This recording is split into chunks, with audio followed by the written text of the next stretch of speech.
बिस्मिल्लाहिर्रहमानिर्रहीम। आज हम बात करेंगे सिंधी अदब से इक़्तिबास है। एक सेशन उस पर कर चुके हैं। बहुत दिलचस्प शख्सियत हैं और फ़कीर किस्म की तबीयत है। जुमन दरबदर अभी रिसेंटली 2 साल पहले उनका इंतकाल हुआ है, दुनिया से चले गए हैं। मगर उनकी ऑटोबायोग्राफ़ी बहुत ही मशहूर है। उन्होंने आखिरी दिनों में जब ज़ईफ़ हो गए थे तो उन्होंने एक दोस्त अली ज़ाहिद हैं, उनको अपने गाँव में बुलाया था।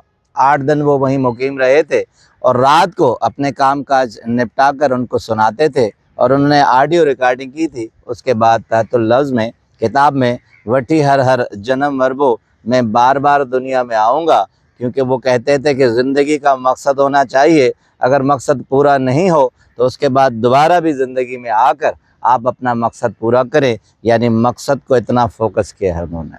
उसमें एक हम मेहमान नवाजी पे सेशन कर चुके हैं। आज हम इंसान की ज़िंदगी और उसके घरेलू लाइफ पर बात करेंगे। वो समाज का ऑब्ज़र्वर था, उन्होंने समाज में ऑब्ज़र्वेशन की।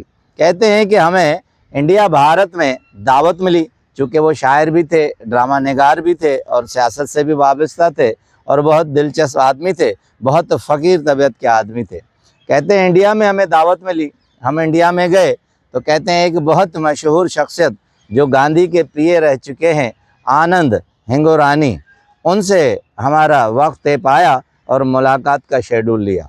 और हरी मोटवानी जो वहाँ इंडियन शायर हैं, उन्होंने उनसे टाइम लिया था, वक्त लिया था। तो कहते हैं हमें जाने में थोड़ी सी देर हुई और तकरीबन कमोबेश 20 से 30 मिनट हमें लेट हो गए हम।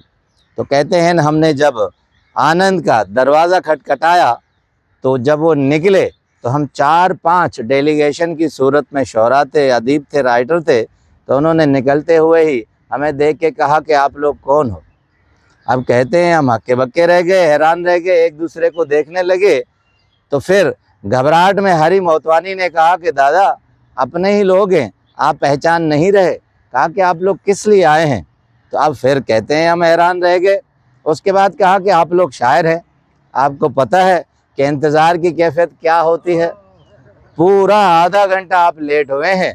मैं गांधी का पीए रह चुका हूँ, वक्त का बड़ा पाबंद हूँ और इस आधे घंटे की लेट की कैफियत को आप नहीं समझ सकते।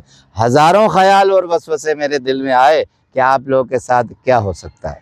कहते हैं दरवाज़ा उन्होंने खोला, उसके बाद बैठे। उसके बाद कहते हैं हम हैरान रह गए, इतनी मेहमान नवाजी के बाद इतनी गुफ्तगू की और इतनी इन्फॉर्मेटिव की कि हम हैरान रह गए। 80 साल के एज के आनंद हिंगोराई थे और गंगा उनकी बीवी थी, वो भी उनके साथ आकर बैठती। कहते हैं हम हैरान रह गए। अज़दवाजी ज़िंदगी में ऐसा मिसाल कि वो आपस में इस तरह गुफ्तगू और मजाक कर रहे थे जैसे वो नौजवान हो। अब उसके बाद दूसरा पहलू दिखाते हैं कि हम दूसरे दिन एक घर में गए। एक लड़की थी, हमारी मद्दाह थी, हमें मामा कहती थी। जुमन दरबदर में कहूँ उसे मामा लक़ब से नवाजा जाता था। तो वो लड़की हमारी शायरी पढ़ती थी, मद्दाह थी। कहा कि मामा कल आप मेरे घर पर आकर खाना खाएंगे और मुलाकात होगी। कहते हैं मैं गया, मैंने कहा एक शर्त है कि बाजरे की रोटी खाऊंगा और सरसों का साग अगर हो तो उसे खाऊंगा।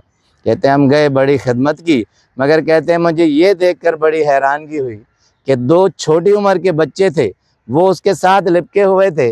मैंने कहा इतनी शिद्दत से ये आपके पास हैं और दूर नहीं जा रहे। तो उन्होंने कहा कि ये सुबह काम पर जाते हैं और शाम को आते हैं, हमारी मुलाकात बहुत कम ही होती है, इसलिए अलमिया ये है कि इनको जो वक्त मिलता है वो मेरे साथ वक्त गुजारते हैं। अब आते हैं तीसरे पे, फिर उसके बाद सबको मिला के हम रिव्यू करेंगे। कहते हैं कि मैं इंडिया तो गया मगर मुझे इंडिया भाया नहीं। अजीब किस्म के लोग हैं, अजीब किस्म की रिवायात है और इस तरह का समाज है कि मैं हैरान रह गया। कहते हैं मेरे साथ ताज जोयो थे और हम थे, रेलगाड़ी में सफ़र किया, स्टेशन पे उतरे, सैकड़ों लोगों की भीड़ थी। एक हैरानकुन बात ये थी कि एक लाश प्लेटफॉर्म पर पड़ी हुई थी, किसी को कोई भी सरोकार नहीं था। कोई काम पर जा रहा था, कोई कारोबारी सिलसिले में आ रहा था और एक एक शख्स उससे ठोकर लगाता जा रहा है। लाश पड़ी हुई है प्लेटफॉर्म पर मगर किसी को सरोकार नहीं। हम हैरान रह गए, इंतज़ामिया और लोगों को कहते रह गए कि भाई ये लाश पड़ी हुई है, आप इनको उठा लें, तो किसी ने भी कोई तवज्जो नहीं दी। कहते हैं ऐसा बेहिस समाज मैंने देखा कि मेरा दिल नहीं चाहा कि फिर उस सरज़मीन पर मैं दोबारा जाऊं। अब तीनों चीज़ें हैं जिसको मामा जुमन दर बदर कंपाइल करते हैं। कहते हैं एक वो शख्स है जो 80 साल की उम्र में है, उसने एक डिसिप्लिन लाइफ गुजारी है, अपनी बीवी के साथ 80 साल में इस तरह रह रहा है जैसे वो बचपन में है या नई नई शादी हुई है।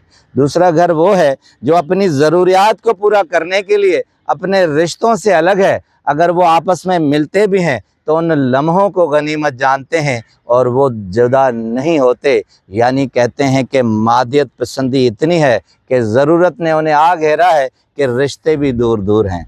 तीसरा कहता है कि वो रिश्ता जो इस दुनिया से चला गया लाश की सूरत में पड़ा हुआ है, मगर बहस समाज ऐसा है कि किसी भी कोई एहसास नहीं है। जुमन दर बदर कहते हैं कि ज़िंदगी चाहे 80 साल तक आपकी पहुँचे, ऐसे ज़िंदगी गुजारें कि जैसे आप एक दूसरे के प्यासे हैं, आपको ज़रूरत है, आप रिश्तों के मोहताज हैं, तभी ज़िंदगी खुशगवार हो सकती है। आपका बहुत बहुत शुक्रिया।